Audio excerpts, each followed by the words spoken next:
रस्सी को खराब न करें, बड़ी मेहनत के बाद लोगों ने बांधा है।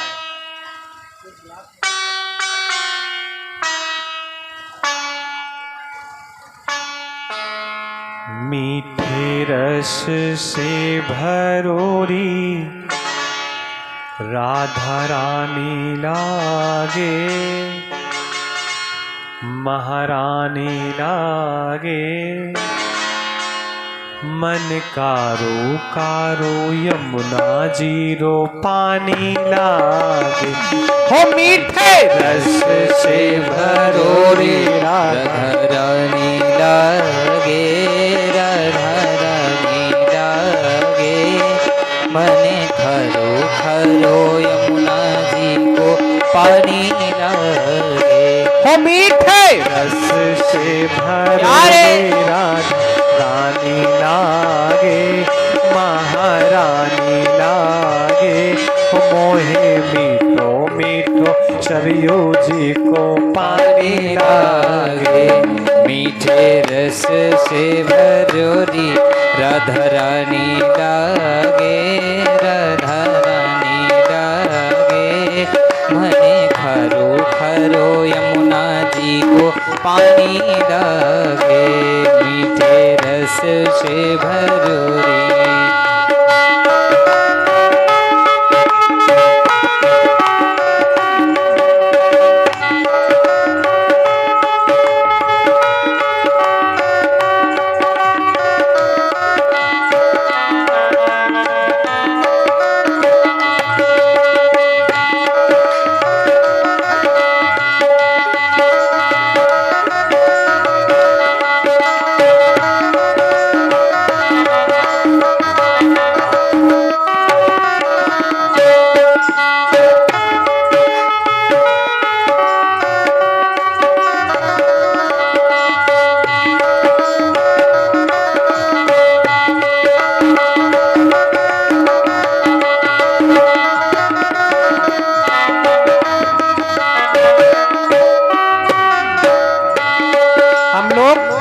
यमुना मैया का दर्शन करेंगे, वृंदावन का दर्शन करेंगे और हमारे साथ यात्रा में सब लोग सम्मिलित होंगे।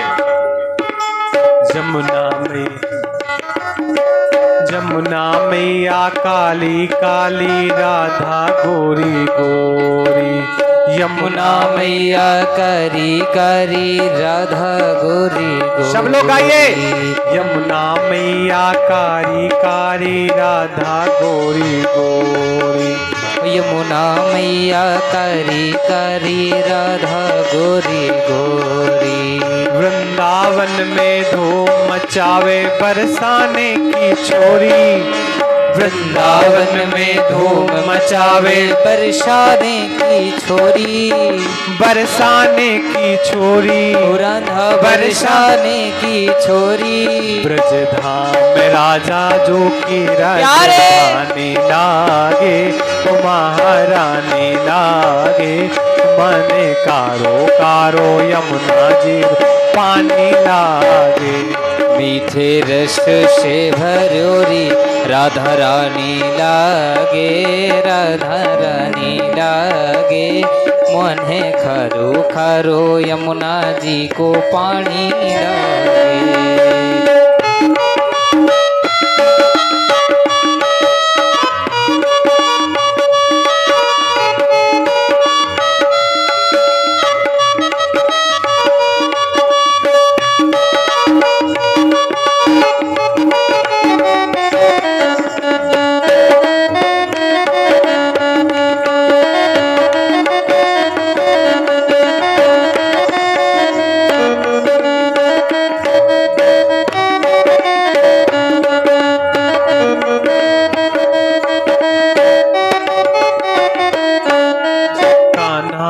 मुरली पे तेने सुमिरो सौ सौ बार।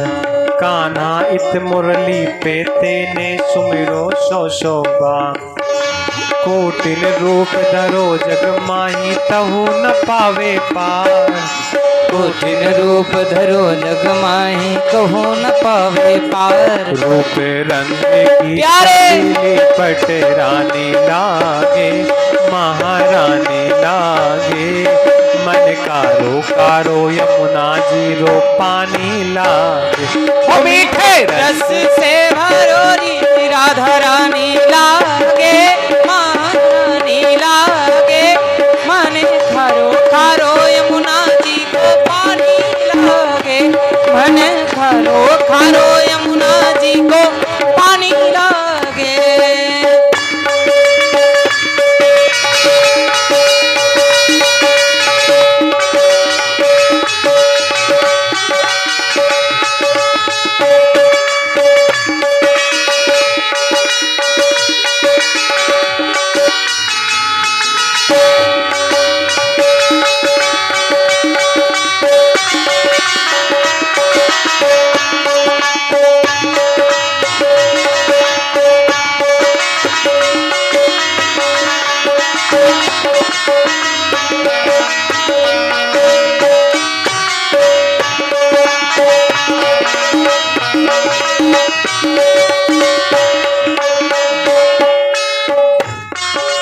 ना भावे मोहि माखन मिश्री अब ना कोई मिठाई। ना भावे मोहे माखन मिश्री कतना को ही भावे। ना भावे मोहि माखन मिश्री अब ना कोई मिठाई। ना भावे मोहे माखन मिश्री अपना कोई भावे। जी भर आणे खावे अब तो राधा नाम मलाई। जी भर आणे खावे अब तो राधा नाम मलाई। अब तो राधा नाम मलाई। अब तो राधा नाम मलाई। वृष भानु की डोली प्यारे घोड़े धाने लागे, महारानी लागे। मन कारो कारो यमुना रो पानी लागे। ओ मीठे रस से भरोरी राधा रानी लागे, राधा रानी लागे। मन खारो खारो यमुना जी को पानी लागे। मीठे रस से भरोरी राधा रानी लागे, राधा रानी लागे। मन खारो खारो यमुना जी को पानी लागे। मन खारो खारो यमुना जी को पानी लागे। मीठे रस से भरोरी राधा रानी लागे, महारानी लागे। महे खारो खारो यमुना जी को पानी लागे। मोहे खारो खारो यमुना जी को पानी लागे। बोलिए वृंदावन बिहारी लाल की जय हो। जिसके हाथ नीचे वही नरक में, इसलिए जय जय श्री राधे। सब नरक से डरते हैं।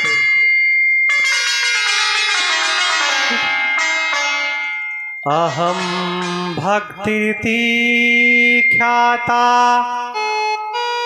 इमो में तनयो मतो।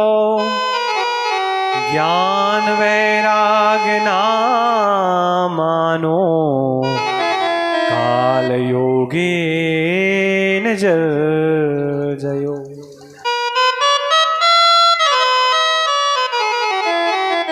नारद जी वापस आए और वापस आने के बाद श्री नारद जी ने श्रीमद् भागवत की कथा श्रवण कराई।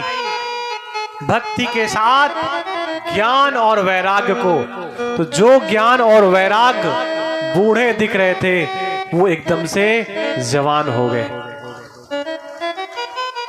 कहने का मतलब है भले ही शरीर से हम लोग बूढ़े क्यों ना हो जाएं, वृद्ध क्यों ना हो जाएं, लेकिन जब भक्ति हृदय पर निवास करती है तो व्यक्ति अपने आप जवान दिखने लगता है।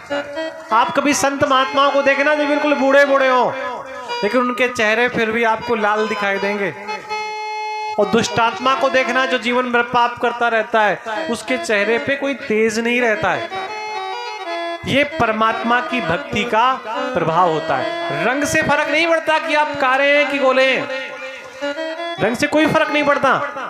फर्क पड़ता है कि आप परमात्मा के कितने निकट हैं। आप बहुत बार कुंभ वगैरह में जाते हैं तो मालूम पड़े कि पंडित जी, महात्मा जी, संत महात्मा बैठे तो हैं लेकिन वो साफ सुथरे नहीं है, लेकिन उनके चेहरे से तेज झलक रहा होता है।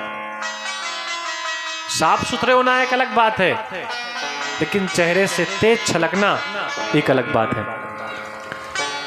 साधुनाम दर्शन लोके सर्व सिद्धि करम परम। अगर साधुओं का दर्शन हो जाए तो भैया सभी प्रकार की सिद्धियां आपको प्राप्त हो जाती हैं, ऐसा भागवत कथा कहती है। केवल साधुओं का दर्शन हो जाए, उनको प्रणाम करने की बात नहीं कही गई, उनको भेंट देने की बात नहीं कही गई, उनको नमस्कार करने की बात नहीं कही गई। केवल दर्शन हो जाए, आंखों से केवल संत महात्मा को देख लें, केवल देखने से ही पुण्यों की प्राप्ति हो जाती है। और एक बात और, ऐसे संत महात्मा प्रत्येक गांव में होते हैं भैया। अच्छा, आप कई बार लोग सोचते हैं कि संत महात्मा का मतलब होता है पीले वस्त्र होंगे, लाल वस्त्र होंगे, बड़ी बड़ी दाढ़ी होगी, बड़ी बड़ी जटाएं होंगी। ना ना ना, ये मतलब नहीं है। आप ऐसे समझिए कि जब आप अपनी बेटी का विवाह करने जाते हैं तो क्या कहते हैं, मेरी बेटी क्या है? गाय है, गाय। ऐसा बोलते कि नहीं बोलते? भले ही वो सिंघनी हो, अलग बात है, लेकिन बोलते क्या है? गाय है मेरी बेटिया। तो क्या वो गाय होती है क्या? एक कल्पना की जाती है कि गाय के जैसी सीधी सादी है, सौम्य है मेरी बेटी। ठीक उसी प्रकार साधुओं का भी एक लक्षण होता है। साधु का मतलब ये नहीं है कि बड़ी बड़ी दाढ़ी होगी, पीले वस्त्र होंगे। साधु का मतलब गुण होता है, उसके अंदर साधुता के गुण है। अक्सर लोग गांव में एक भाषा कह देते हैं, अरे ये तो बिल्कुल साधु हैं, महात्मा है, चलते फिरते तीर्थ लगते हैं। तो साधुओं का दर्शन ही बहुत बड़ा महत्वपूर्ण है। भक्ति, ज्ञान और वैराग्य के दुख की निवृत्ति हुई किसके माध्यम से? कथा के माध्यम से। जो हम कथा सुन रहे हैं ये महात्म की कथा है, और महात्म का मतलब ये होता है कि कथा सुनने से पहले कम से कम ये विश्वास तो करें कि ये कथा वाकई में लाभकारी है या नहीं। इधर माताएं बैठी हैं, आपको आवाज साफ साफ आ रही है कि नहीं आ रही, पहले बताइए। और जो माताएं 5-5, 6-6 माताओं से एक साथ बात कर रही हैं, एक माता अब देखते हैं कि वो 3-4 माताओं से, थोड़ा इससे, थोड़ा उससे, थोड़ा उससे, थोड़ा उससे, सबको घेरे पे लिए हुए। भैया थोड़ा सा समझने का प्रयास करिए, लंबे समय बाद कथा हो रही है, तो आप भी शांत रहें और दूसरों को भी शांत रहने दें। और एक और बात ध्यान रखें कि कथा में बैठे कहाँ, कथा में किसके पास बैठे, ये भी नियम है। तो कथा में उसके पास बैठे जिससे आपका 35, 36, 37 का आंकड़ा हो। ये आंकड़ा समझते हैं ना, 36 वाला आंकड़ा। कथा में उसी के पास बिल्कुल बैठे जिससे 36 का आंकड़ा है। अच्छा, इससे होगा क्या? वो आपसे बात नहीं करेगा, आप उससे बात नहीं करेंगे। और किसी मित्र के पास कथा में बैठ जाएंगे तो फिर आपको लाभ नहीं मिलेगा कथा का, ना भजन का लाभ मिलेगा, ना कीर्तन का लाभ मिलेगा। और प्रयास करें एकांत में बैठे, अकेले बैठे, जरूर नहीं किसी के बीच में घुस के बैठे, अकेले बैठे, एकांत में बैठे, कथा सुनने आए भाई। और जब बात करना, देखिए जो काम करें उस काम को अच्छे से करें, बढ़िया से करें। तो या तो कथा सुने बढ़िया से और या फिर बात करें बढ़िया से, लेकिन दोनों काम थोड़े थोड़े ना करें। अथ वैष्णव चित्तेषु दृष्ट्वा भक्ति मलौकिकीं निज लोकम परित्यज्य भगवान भक्तवत्सला। वनमाली घनश्यामः पीतवासा मनोहरा कांची कलापरुचिरो लसन मुकुट कुंडलः।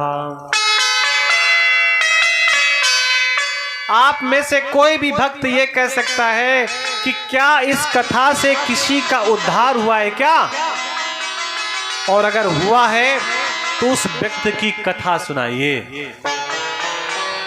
कथा के क्रम में आता है कि एक आत्मदेव नाम का एक ब्राह्मण था। क्या नाम था? आत्मदेव, जिसकी आत्मा निरंतर देवताओं के चिंतन में, मनन में लगी रहती थी। देवताओं की कथा के अलावा कभी कुछ सुनता ही नहीं था। परमात्मा के पूजा पाठ भक्ति के अलावा कभी कुछ काम करता ही नहीं था। कौन? आत्मदेव। एक दिन आत्मदेव अपने घर से जा रहा था और गली पे उसने एक व्यक्ति को अपने बेटे के साथ खेलते हुए देखा। मन में किसी वस्तु को पाने का भाव पता है कब आता है? तब आता है जब उस वस्तु को हम किसी के हाथ में देखते हैं। अभी दशहरा परसों नरसों आएगा अपना।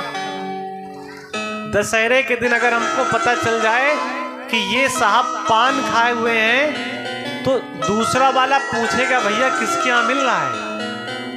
बोलो भाई, वैसे पान खाने की इच्छा नहीं है लेकिन मीठा पान किसके यहाँ मिल रहा है ये व्यक्ति तत्काल पूछ लेता है।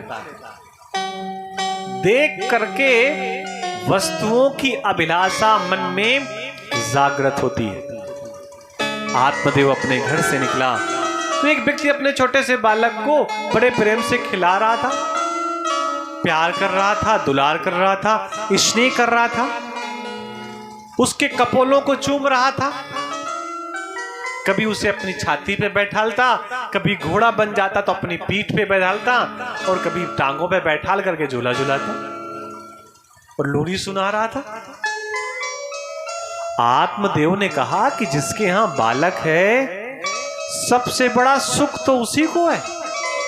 कहीं से थक के आओ, वापस घर पे आए, बालक से लिपट गए, थकावट दूर हो गई। बोलो भाई, ऐसा होता है कि नहीं होता? आत्मदेव को लगा अगर मेरे भी पुत्र होता और मैं भी कहीं से घूम करके थक करके परेशान हो करके आता तो मेरा भी बालक दौड़ करके मेरे घर के सामने आता और मुझे गले से लगा लेता, मुझसे लड़ता झगड़ता, कहता क्या लेकर के आए हैं। और ऐसी बातों को सुनने के बाद हमारे मन की सारी थकावट दूर हो जाती। तो आत्मदेव को लगा कि सब कुछ तो मेरे पास है, मेरी पत्नी भी है, मेरे पास धन भी है, अच्छा घर भी है, समाज में प्रतिष्ठा भी है और भगवान का ही बहुत जप कर लिया। अब तो बस एक ही अभिलाषा है, संतान हो जाए। लेकिन भैया उम्र निकल गई, बुढ़ापे में संतान हो नहीं सकती। लेकिन आत्मदेव जानता था, बहुत ध्यान से सुनना कथा को, कि अगर किसी महात्मा के पास चले जाएं, किसी संत के पास चले जाएं, किसी गुरु के पास चले जाएं, वो अगर कृपा कर देगा तो संतान क्या सब कुछ हो जाएगी। भाई गुरुदेव की कृपा बहुत बड़ी कृपा होती है। जो काम परमात्मा नहीं कर पाते वो कार्य गुरु की कृपा कर देती है। जो काम भगवान नहीं कर पाते वो कार्य माता पिता के आशीर्वाद से पूरा हो जाता है। भैया माता पिता की गुरु की ये महिमा है, भगवान तो थोड़ा सा बाद में आते हैं। अगर गुरु ना बताए कि भगवान कौन है, माता पिता ना बताएं गुरु कौन है, तो बालक को क्या पता कि कौन राम जी हैं, कौन कृष्ण जी हैं, कौन शिव जी हैं। माता ही पिता तो बताते हैं ना। गुरु गोविंद दो खड़े, काको लागे पाँव, बलिहारी गुरु आपने गोविंद दियो बता। किसको प्रणाम करें, गुरु को प्रणाम करें या भगवान को प्रणाम करें? तो भगवान ने कहा गुरु को प्रणाम कर। क्यों? इसी ने बताया कि मैं कौन हूं। मैंने नहीं बताया, गुरु ने बताया है। तो तेरे लिए श्रेष्ठ कौन है? तेरा गुरु। श्रेष्ठ कौन है? माता पिता। भगवान का नंबर थोड़ा सा बाद में आता है, पहले माता का, फिर पिता का, फिर गुरु का और फिर भगवान का। ये क्रम है। ये मन में भाव मत लाइएगा कि माता पिता आशीर्वाद दें या ना दें, हम कामतानाथ की परिक्रमा हर महीने अमावस्या करते हैं, कुछ नहीं होगा। मैं ईश्वर की कृपा से नहीं बता रहा कि उनकी कृपा नहीं है, लेकिन माता पिता की कृपा नहीं है तो कामतानाथ के द्वार पे पड़े रहो, कुछ नहीं होने वाला। क्योंकि परमात्मा भी कृपा तभी करता है जब माता पिता का आशीर्वाद व्यक्ति को प्राप्त होता है। इसलिए आत्मदेव को लगा कि अगर कोई गुरु मिल जाएगा, कोई संत मिल जाएगा, कोई महात्मा मिल जाएंगे, उनका आशीर्वाद मिल गया,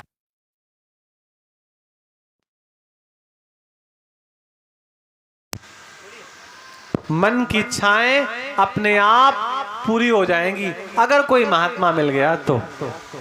ये आत्मदेव को पता था। अब कहां जाएं? ऐसे महात्मा कहां मिले? तो आत्मदेव रास्ते से जा रहे थे तो एक मंदिर में एक महात्मा बूढ़े सन्यासी बैठे हुए थे। आत्मदेव को लगा कि ये दिव्य महात्मा है, इससे अपनी बात कही जा सकती है और ये हमारे मन की इच्छाएं पूरी कर सकते हैं। आत्मदेव दौड़ता दौड़ता उस महात्मा के पास गया, महात्मा को प्रणाम किया, महात्मा के चरणों पर गिर पड़ा। महात्मा प्रसन्न हो गए। महात्मा ने कहा, अरे ब्राह्मण, क्या चाहिए? क्यों आए हैं? क्या आशीष दे दूं? क्या आशीर्वाद दे दूं? ये महात्मा ने बार बार कहा। तो आत्मदेव ने कहा, गुरुदेव, हमें बहुत कुछ आपसे नहीं चाहिए, लेकिन एक संतान होने का आशीर्वाद हमको दे दीजिए बस। हमें क्या चाहिए? केवल संतान का आशीर्वाद चाहिए। महात्मा ने आत्मदेव के मस्तक की रेखाओं को देखा और रेखाओं को देख करके कहा, अरे ब्राह्मण, संतान की बात करता है? अरे इस जन्म की क्या कहें, 7 जन्मों तक तुझे कोई संतान नहीं होगी, 7 जन्मों तक। लेकिन महात्मा के मन में तो लालसा लगी हुई थी, आत्मदेव के मन में, कि संतान चाहिए, संतान चाहिए, कैसे भी हो संतान तो हमको चाहिए। आत्मदेव ने कहा कि हमें तो संतान चाहिए, और अगर आपने हमें संतान होने का, पुत्र होने का आशीर्वाद नहीं दिया तो आपके सामने ही हम सर पटक के मर जाएंगे। और वहीं पर सर पटकने लगा। कौन? आत्मदेव नाम का ब्राह्मण। महात्मा को ऐसा लगा कि ऐसे तो ये प्राण त्याग देगा, ऐसे तो इसके प्राण नष्ट हो जाएंगे, और मेरे सामने अगर इसके प्राण चले गए तो दोष लोग किसे देंगे? मुझे देंगे। कि आप दे सकते थे लेकिन आपने नहीं दिया, इसलिए आत्मदेव ने क्या, महात्मा ने क्या किया, अपनी थोड़ी सी बातों में उलझाने लगे। अरे ब्राह्मण, संतान बहुत कष्ट देगी, बहुत कष्ट देगी, इतना पीड़ा देगी कि आप रो नहीं पाएंगे। ये इस प्रकार बार बार समझाने लगे। और जब ये बार बार कहने लगे वो महात्मा आत्मदेव से कि संतान बार बार पीड़ा देगी, बार बार पीड़ा देगी, भयंकर पीड़ा देगी, तो जो आत्मदेव था, जो रो रहा था, वो हंसने लगा। महात्मा ने कहा, मैं तुझसे कह रहा हूं तेरी संतान तुझे पीड़ा देगी, कष्ट देगी, और तू हंस रहा है। तो आत्मदेव ने कहा कि आप जो कह रहे हैं ना कि संतान कष्ट देगी, पीड़ा देगी, तो भैया पीड़ा और कष्ट तो तब देगी जब संतान होगी। पीड़ा कब देगी? जब संतान होगी। इसका मतलब मुझे संतान होगी, इसका मतलब यही हुआ ना, मुझे संतान होगी। अपनी बातों में उलझा लिया किसने? आत्मदेव ने महात्मा को। और फिर महात्मा ने भी अपनी जेब से एक फल निकाला, प्रसाद निकाला, अपने आत्मदेव को दे दिया और कहा कि इसे जाकर के नियम संयम के साथ अपनी पत्नी को दे देना और फिर तुझे संतान का सुख मिल जाएगा। और याद रखना, नियम संयम का पालन करना। आत्मदेव बड़े प्रसन्न मन से अपने घर आया, अपनी पत्नी को फल दिया। पत्नी ने कहा ये क्या है? आत्मदेव ने पूरी बात बताई। तो पत्नी ने कहा ठीक है, अभी इस फल को यहीं रख दीजिए, मैं स्नान करने के बाद, भगवान का भजन कीर्तन करने के बाद इस फल का सेवन कर लूंगी। और वो चले गए। और विश्वास हो गया आत्मदेव को अपनी पत्नी पे कि निश्चित ही मेरी पत्नी ऐसा काम करेगी। देखिए, पत्नी चाहे तो विश्वास पति को दिला सकती है या विश्वासघात भी कर सकती है, और ये पति के साथ भी लागू है। कुछ बातें छुपाई जाती हैं सब जगह, ऐसे कि जैसे कोई पुरुष बाजार गया, समझिएगा, अब बाजार में किसी ने कोई बातें कह दी, कुछ उल्टे सीधे शब्दों का उपयोग कर दिया, तो पुरुष घर में आकर के बताता नहीं, छुपा लेता है बातों को। बताएंगे कष्ट होगा, बच्चों को बताएंगे, बच्चे कहेंगे किसने किया, बताओ उसका नाम, बताओ उसको ठीक करके आते हैं। तो इस प्रकार की बातें तो छुपा ली जाती हैं, लेकिन कोई खास बात हो, विशेष बात हो, इसको नहीं छुपाना चाहिए। आत्मदेव तो चले गए और उनकी जो पत्नी थी धुंधली, वो बड़ा परेशान थी। उसकी सहेली आ गई। सहेली ने कहा अरे दीदी इतना परेशान क्यों है, आप बताइए तो सही समस्या क्या है। तो धुंधली ने कहा कि मेरा पति देखो वृद्ध हो गया है और मैं भी वृद्ध हो गई हूं, अब इसको वृद्धावस्था में संतान चाहिए और मुझे ये फल दे गया है कि इस फल को खा लेना, इससे संतान का सुख मिलेगा, तू मां बन जाएगी, वो पिता बन जाएंगे। तो धुंधली की जो सहेली थी उसने कहा चिंता क्यों करती है, मेरी कई संतानें हैं, मेरे पास तो 7-8 बच्चे हैं पहले से ही। ऐसा कर, ये फल तो तू गाय को खिला दे। ये फल किसे खिला दे? गाय को। और मैं गर्भिणी हूं, कुछ समय बाद मुझे संतान होने वाली है, तो ऐसा करना मेरी संतान तुम ले लेना, और ज्यादा वो हो तो बदले में हमें कुछ धन दे देना। इससे क्या होगा, तुझे संतान मिल जाएगी, मेरे पास धन नहीं है, मुझे धन मिल जाएगा। समझते हैं इसे क्या कहते हैं? उधार की संतान। भैया ऐसा कभी मत करना। अगर उधार की संतान लेंगे तो भैया कष्ट ही मिलेगा, इतना याद रखिए। 8, 9, 10 महीने तक वो धुंधली नाम की पत्नी अपने पति को बेवकूफ बनाती रही। 10 महीने तक छुपा लिया बात को, किसी से नहीं बताया, नाटक करती रही 10 महीने तक। और वो इतना विद्वान ब्राह्मण आत्मदेव भी उस नाटक को समझ नहीं पाया। ब्राह्मण आया कुछ 10 महीने बाद कहीं से, तो वो सहेली का बेटा दे दिया गोद में, ये तेरा बेटा है। आत्मदेव बड़ा प्रसन्न हुआ। आत्मदेव प्रसन्न हुआ, उसी समय द्वार पे कुछ ब्राह्मण आ गए, कुछ संत आ गए, और वो संत मंगलाचरण गाने लगे। ओम स्वस्ति न इंद्रो वृद्धश्रवाः, मंगलाचरण गाने लगे। आत्मदेव ने कहा ब्राह्मणों को प्रणाम करके कि मुझे संतान हुई है, इसलिए आप स्वस्ति वाचन कर रहे हैं, इसलिए आप मंगलाचरण कर रहे हैं। ब्राह्मणों ने कहा इसलिए नहीं कि तुमको संतान हुई है इसलिए मंगलाचरण कर रहे हैं, कि तुम्हारी गाय ने भी एक बालक को जन्म दिया है और ये बालक बहुत श्रेष्ठ है, ये दिव्य बालक है। और वो ब्राह्मण समझ गए आत्मदेव और धुंधली को देख करके कि ये कैसे लोग हैं।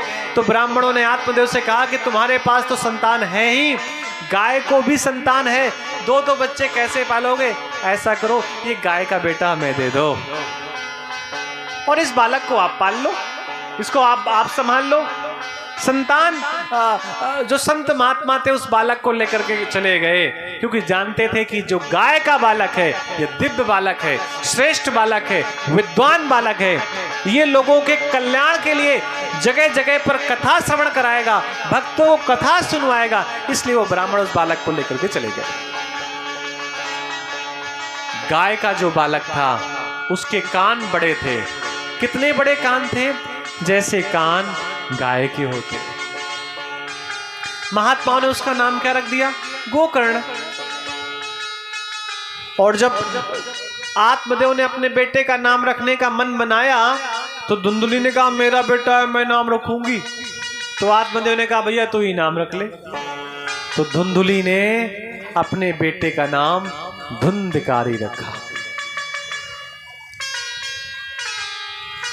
भाई मां की जितनी बुद्धि है उतना ही तो अपनी बुद्धि का उपयोग करेगा। आप सब लोग श्रेष्ठ लोग हैं। ध्यान रखना, कभी भी घर में बालक का जन्म हो तो नामकरण के लिए किसी गुरुजी को अपने घर बुलाना, किसी ब्राह्मण को बुलाना और ब्राह्मण से कहना कि पंचांग देख करके बताइए कि इस बालक का नाम क्या रखा जाए। और पता है नाम कितने दिन बाद रखा जाता है? कम से कम 11 दिन बाद। ऐसा नहीं है कि बालक गर्भ में आ गया और नाम पहले ही रख लिया कि बेटी होगी तो लाली कह देंगे और बेटा होगा तो लल्ला कह देंगे। ऐसा नहीं। जब बच्चे का जन्म हो जाए, 11-12 दिन का बालक हो जाए, उसके बाद नामकरण की प्रक्रिया की जाती है। लेकिन नामकरण की प्रक्रिया पता है कौन करता है? ब्राह्मण करते हैं, गुरुजी लोग करते हैं, वो नाम रखते हैं आकर के। हम लोग गीत का भी आनंद लेते रहते हैं और कथा का भी आनंद लेते रहते हैं। बोलिए वृंदावन बिहारी लाल की जय।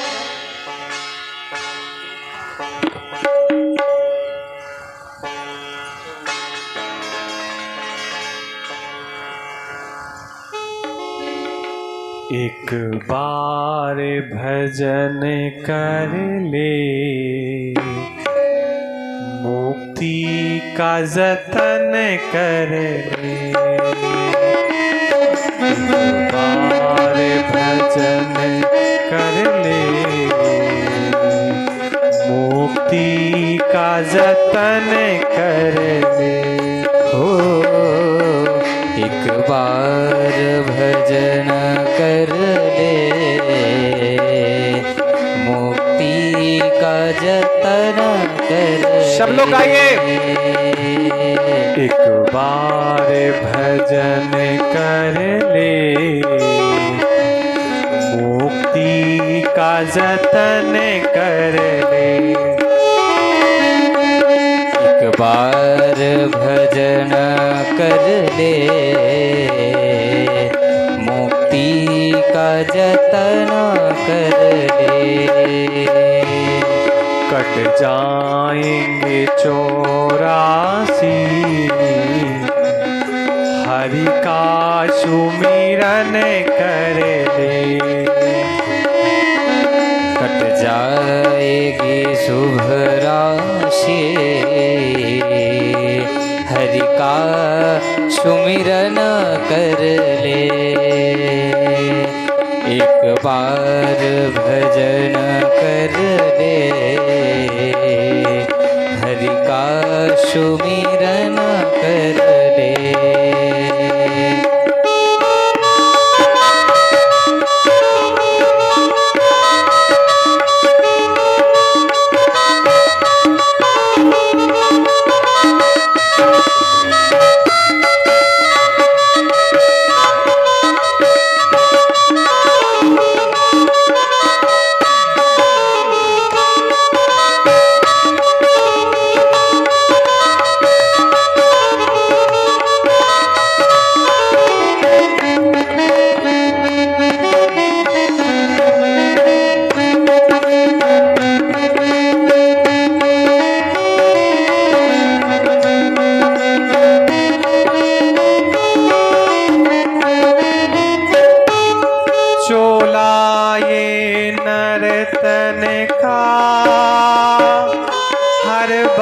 बार नहीं मिलता।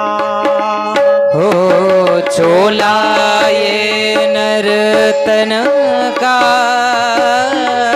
हर बार नहीं मिलता। सब लोग गाइए हमारे साथ। चोला ये नर्तन का हर बार नहीं मिलता। चोला ये नर्तन का हर बार नहीं मिलता। जो गिर गया डाली से वो फूल नहीं खिलता।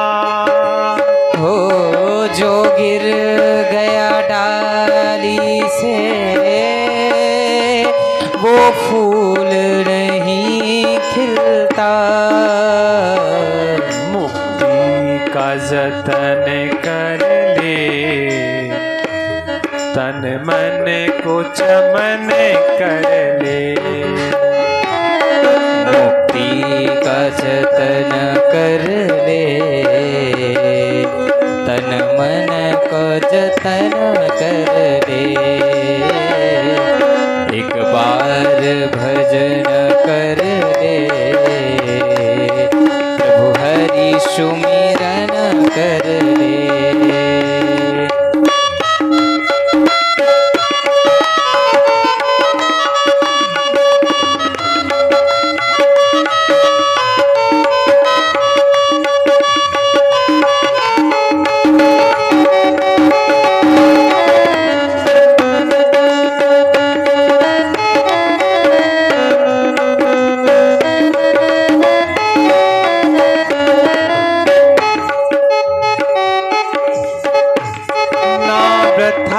गवानर तू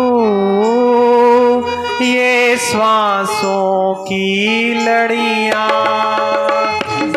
ना वृथा गवानर तू ये श्वासों की लड़ियां। अनमोल रतन है ये तेरे जीवन की घड़ियां। हो अनमोल रतन है ये तेरे जीवन की घड़ियां। तन मन को चमन कर ले, तन मन को चमन कर ले। मुक्ति का जतन कर ले। हरिदार भजन कर ले,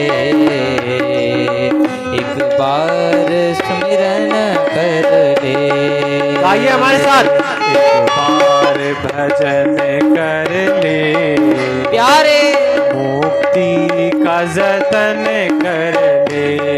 हो एक बार भजन कर ले, मुक्ति का जतन कर ले। एक बार भजन कर ले, मुक्ति का जतन कर ले। एक बार भजन कर ले, मुक्ति का जतन कर ले। मुक्ति का जतन कर ले, मुक्ति का जतन कर ले, मुक्ति का जतन कर ले। जो गिर गया डाली से वो फूल नहीं खिलता। जो डाली से फूल गिर जाता है वो क्या दोबारा खिलता है क्या? नहीं खिलता। इसलिए एक बार भजन कर ले, जो आप कर रहे हैं ना, यही भजन है। मुक्ति का जतन कर ले। बोलिए बांके बिहारी लाल की जय हो। एक बालक का नाम रखा गया गोकर्ण, जिस बालक को गाय ने जन्म दिया था, और दूसरे बालक का नाम रखा गया धुंधकारी, जो उधार का बालक था। यहां कल्पना करना, महात्मा ने कहा था आत्मदेव से कि 7 जन्म तक संतान का सुख नहीं है, तो आत्मदेव की पत्नी से तो कोई संतान हुई नहीं। जो आत्मदेव की गोद में संतान है, धुंधकारी की गोद में संतान है, ये उधार की संतान है। बहुत लोग क्या करते हैं कि जैसे उनके यहाँ बालक का जन्म हुआ तो अपने बालक को किसी को दे दिया, सुबह से शाम तक इसको संभाले रखना, हम शाम को ले जाएंगे। भैया, अपनी संतान को अपनी आंख के सामने रखो, उसको अपने आप अपने अनुसार संभालो, उसका लालन पालन अपने हिसाब से करो। अभी दीपक नहीं जलाना, कथा समापन के बाद, कथा समापन के बाद दीपक जलाएंगे, अभी नहीं, या जब आरती होगी तब जलाइएगा।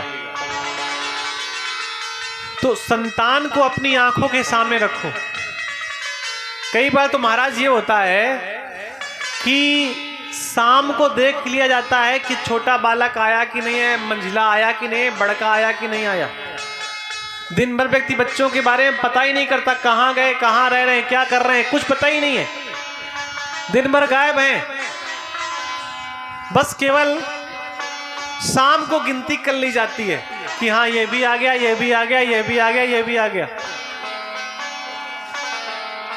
तो भैया, अगर संतान को श्रेष्ठ बनाना है, संतान को अपने अनुसार बनाना है, संतान को दिव्य बनाना है, तो उसके लिए पहले स्वयं दिव्य बनना पड़ेगा और संतान को अपने आंख के सामने रखना पड़ेगा। तब जाकर के वो आपके अनुसार संतान तैयार होगी। उधार की संतान ले ली, अब तो भैया वो तो मनमानी कर रहा है। दोनों को पढ़ने के लिए बनारस भेजा गया। कहां भेजा गया? काशी। क्योंकि काशी में वेद की पढ़ाई होती है, पुराणों की पढ़ाई होती है। दोनों पढ़ करके काशी से आए, और दोनों पढ़ने के बाद पता है जब आए तो क्या कहा गया? क्रियत कालेन तो जातो तरुणो तनया बुभो गोकर्णः पंडितो ज्ञानी धुंधकारी महाखला। गोकर्ण जी जब वापस आए तो महाज्ञानी बन करके आए। क्या बन करके आए? महाज्ञानी, महापंडित बन करके आए। लेकिन धुंधकारी जब आया तो महामूर्ख बन करके आया। दुनिया का कोई ऐसा अवगुण नहीं था जो धुंधकारी के पास ना हो, और दुनिया का कोई ऐसा गुण नहीं था जो गोकर्ण जी के पास ना हो। क्योंकि गोकर्ण जी संत महात्माओं के निकट रहे हैं, ब्राह्मणों के निकट रहे हैं, आचार्यों के निकट रहे हैं, गुरुओं के निकट रहे हैं, तो वही चीज गोकर्ण जी को मिल गई। और धुंधकारी तो चोरों के निकट रहा है, लुटेरों के निकट रहा है, दस्युओं के निकट रहा है, तो उसका परिणाम है कि धुंधकारी को वो सारी चीजें प्राप्त हुई।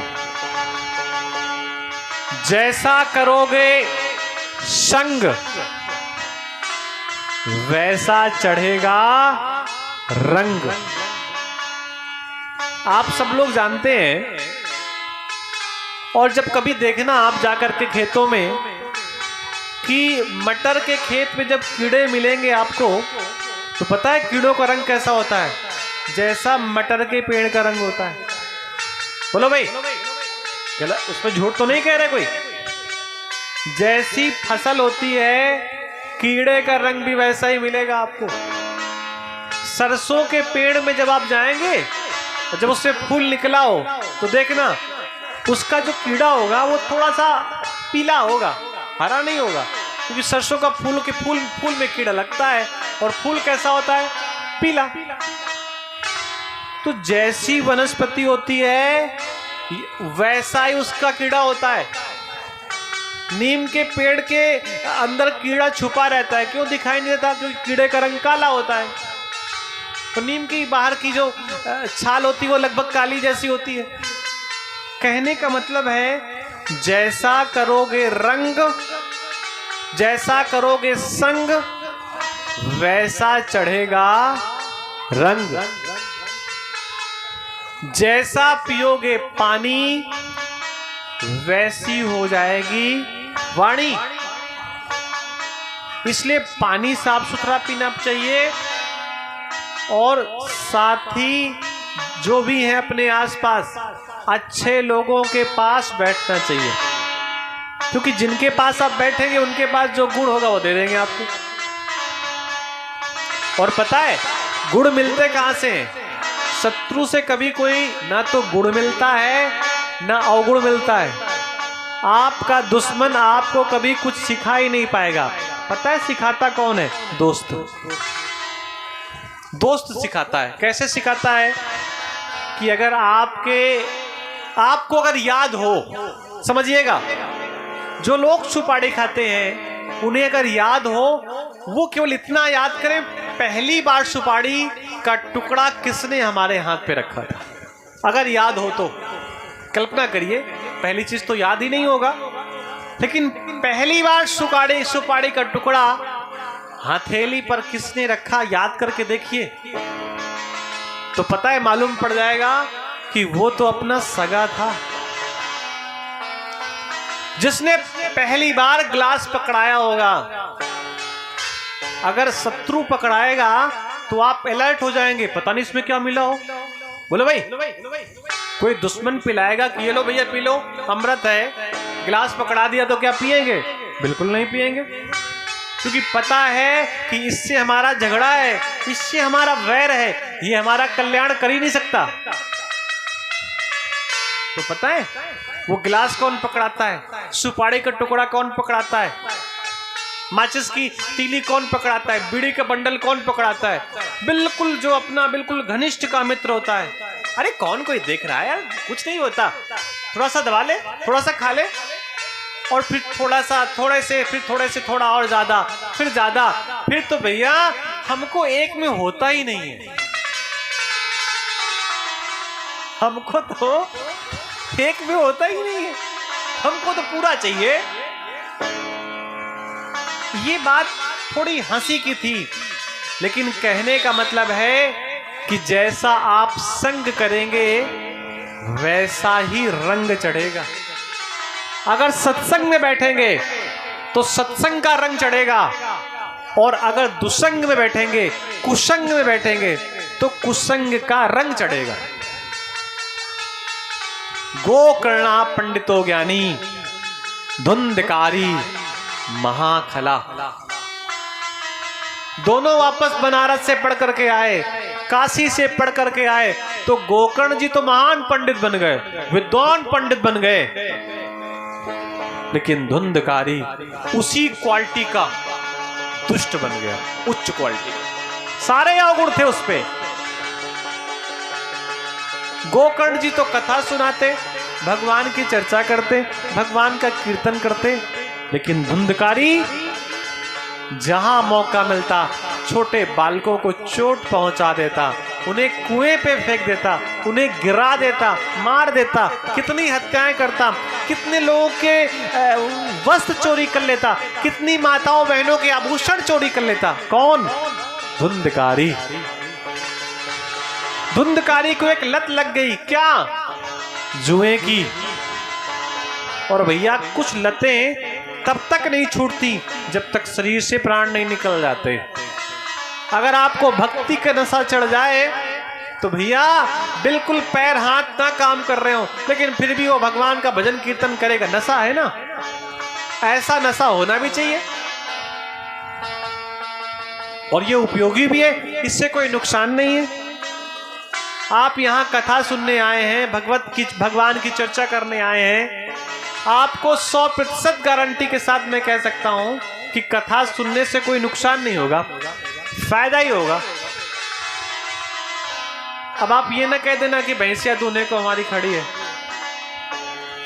ये नुकसान नहीं है। अब वो समय ही अपना ऐसा है कि थोड़ा सा एडजस्ट करना पड़ेगा, लेकिन कथा सुनने से किसी का नुकसान हो यह संभव नहीं है। लेकिन हाँ, टीवी के सीरियल देखने से घर बर्बाद हो सकते हैं, ऐसा संभव है। टीवी के कार्यक्रम जो धारावाहिक आते हैं उनको देख करके घर बिगड़ जाए, इसकी गारंटी ले सकते हैं। लेकिन कथा सुनने के बाद घर बिगड़ जाए, कोई समस्या हो जाए, ऐसा संभव नहीं है। गोकर्ण जी तो भैया भगवान की चर्चा करते, भगवत चर्चा करते, धुंधकारी जुआ खेलता। और पता है जुए में एक लालसा होती है, अब जीत जाएंगे, अब जीत जाएंगे, अब दुगना हो जाएगा, अब चौगुना हो जाएगा, अब गया हुआ वापस आ जाएगा। जुए में तो यही हुआ था ना, दुर्योधन ने यही तो कहा कि सब कुछ मिल जाएगा अगर द्रौपदी को दांव पे लगा देगा। अगर लालच ना होता युधिष्ठिर के मन में कि सब कुछ मिल जाए, और एक दूसरा भाव होता युधिष्ठिर के मन में कि चलो धन गया कोई बात नहीं, अब पत्नी को दांव पे नहीं लगाएंगे, लेकिन एक मन में लालच था कि हो सकता है इसके भाग्य से धन भी वापस आ जाए। तो जुए का स्वभाव है। और एक बात और भी है, जुआ जब आप खेलते हैं ना तो कई सारे ऐसे मित्र होते हैं जो उस समय उधार देने के लिए तैयार भी रहते हैं। कभी कल्पना करना, आप जब जुआ खेलने बैठेंगे तो 2 4 5 मित्र कहेंगे, अरे यार दांव लगाओ, तुम क्या पर, हमारे जेब में तो पूरा पड़ा है नत्थी 100 की, आपको उधार भी दे देगा, क्योंकि उसको पता है कि मिलना तो है ही, पता है ना। तो भैया मैं उसकी चर्चा नहीं कर रहा था, मैं सिर्फ इतना बता रहा था कि धीरे धीरे धन सारा नष्ट करने लगा। एक दिन तो माँ से कहता है धन दे, माँ ने कहा मेरे पास नहीं है। तो माँ रोटियां बना रही थी, रोटी लकड़ियां चूल्हे पे लगी हुई थी, जलती हुई लकड़ी निकाली और माँ के मुख पे रख दिया कि पैसे दे, नहीं तो इसी से तेरे प्राण ले लूंगा। माँ के गले का मंगलसूत्र भी ले गया जुए में खेलने के लिए। आज उस धुंधकारी, उस धुंधली को एहसास हो रहा है कि ऐसी संतान न होती तो कितना अच्छा था। उधार की संतान है ना, उधार की चीजें भैया ऐसी होती हैं। कभी भी कोई भी शौक भी करना है, जरूरी नहीं है कि उधार की मोटरसाइकिल मांग करके ससुराल जाया जाए। अपनी बाइक से जाइए, मोटरसाइकिल से जाइए, मालूम पड़े आप मोटरसाइकिल से अपनी ससुराल गए, वहां पे रौब झाड़ा, उसी से मोटरसाइकिल का मालिक आगे बोले दो भाई चाबी, हमको जाना है कहीं पे, बनी बनाई सारी बिगड़ गई। बोलो भाई, ये कथा सिखा रही है, बता रही है कि शौक भी करो तो अपनी चीजों से। रूखा सूखा खाई के ठंडा पानी पी, देख पराई चूपड़ी मत ललचावे जी। कथा पंडाल में जो लोग बैठे हैं उनसे थोड़ा निवेदन है कि अगर आप अपनी मस्ती पे मस्त हैं तो थोड़ा सा आप कहीं साइड में जाकर के अपनी जो इच्छाएं हैं उनको पूरा कर लें, क्योंकि वही बात कथा के माध्यम से कही जा रही है और वही कल्पनाएं कथा पंडाल पे हों तो थोड़ा सा अच्छा नहीं लगता। आप सब लोग अच्छे लोग हैं, श्रेष्ठ लोग हैं, विद्वान लोग हैं, तो थोड़ा सा आउट करके आप चले जाइए, मना किसी बात के लिए नहीं है। क्योंकि अभी अगर आप माचिस जलाएंगे तो कोई ढक्कन खोलने लगेगा और माचिस जलाने वाला ढक्कन खोलने वाले को रोक नहीं पाएगा, क्योंकि पहले माचिस जलाए हुए बैठा हुआ है। इस बात का विशेष थोड़ा ख्याल रखें। हमारा मन किसी का अपमान करना नहीं है, हमें कोई बात कहनी थी।